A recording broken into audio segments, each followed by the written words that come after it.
વડોદરા શહેરમાં આમ આદમી પાર્ટીના ઉમેદવારોના સમર્થનમાં ભવ્ય રોડ શો અને જાહેર સભાનું આયોજન કરવામાં આવ્યું. મોટી સંખ્યામાં વડીલો, યુવાનો તેમજ માતા બહેનો પણ જોડાયા હતા. વડોદરા શહેરમાં આમ આદમી પાર્ટીના ઉમેદવારોના સમર્થનમાં ભવ્ય રોડ શો અને જાહેર સભાનું આયોજન કરવામાં આવ્યું. કાર્યક્રમમાં મોટી સંખ્યામાં વડીલો, યુવાનો તેમજ માતા બહેનો પણ જોડાઈ. સભાને સંબોધતા આગેવાનોએ જણાવ્યું કે સ્થાનિક સ્તરે સરપંચો અને આગેવાનો પર અનેક પ્રકારના દબાણો કરવામાં આવી રહ્યા છે.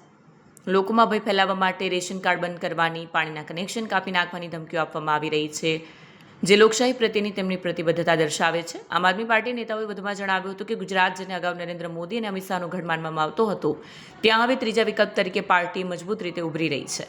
પાર્ટીના નેતાઓએ વિશ્વાસ વ્યક્ત કર્યો કે યુવાનોનો સહકાર, વડીલોના આશીર્વાદ અને મહિલાઓના સમર્થનના કારણે આવનાર સમયમાં વડોદરા નગરપાલિકા, જિલ્લા પંચાયત સહિતના સ્થાનિક સ્વરાજ્ય સંસ્થાઓમાં આમ આદમી પાર્ટીના ઉમેદવારો બહુમતી સાથે વિજય મેળવી શકશે. વડોદરાની સંસ્કારી નગરીમાં આમ આદમી પાર્ટીના ઉમેદવારોના સમર્થનમાં અમારી ઉપસ્થિતિમાં આજે રોડ શો પણ હતો અને એક સભા પણ હતી.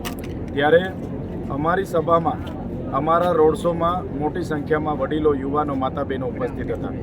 એમ તો એ લોકો પર ઘણા દબાણો, અહીંના સરપંચો પર ઘણા દબાણો, અહીંના આગેવાનો પર ઘણા દબાણો, લોકોને ધમકાવવામાં પણ આવે છે કે ભાઈ કેમ જવાના છો, તમારું રેશન કાર્ડનું અનાજ બંધ થઈ જશે, પાણીનું કનેક્શન કાપી લઈશું, આ છે. તો પણ લોકો સ્વયંભૂ આજે આવ્યા હતા, એમનું અમે સન્માન કરીએ છીએ.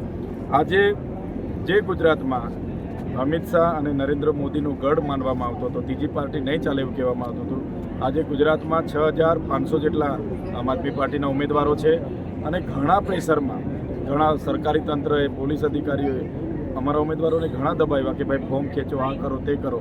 છતાં પણ લોકશાહી બચાવવા માટે અમારા ઉમેદવારો આજે પૂરી તાકાતથી, પૂરી મજબૂતાઈથી લડી રહી છે. જે પ્રકારે યુવાનોનો સહકાર છે, વડીલોનો આશીર્વાદ છે, માતા બહેનોના આશીર્વાદ છે, અમને પૂરેપૂરો વિશ્વાસ છે કે આવનારા દિવસોમાં ગુજરાતની નગરપાલિકાઓમાં, વડોદરા નગરપાલિકા, જિલ્લા પંચાયત અને તમામ વિસ્તારોમાં જે કંઈ આમ આદમી પાર્ટીના ઉમેદવારો છે એ જીતીને આવશે અને પૂર્ણ બહુમતી સાથે પોતાની સરકાર બનાવશે. એનો પૂરેપૂરો વિશ્વાસ અમને આ વિસ્તારની જનતા પર છે. વિડીયો જર્નાલિસ્ટ મહેન્દ્ર સોલંકી સાથે સત્યા ટીવી ન્યૂઝ, વડોદરા.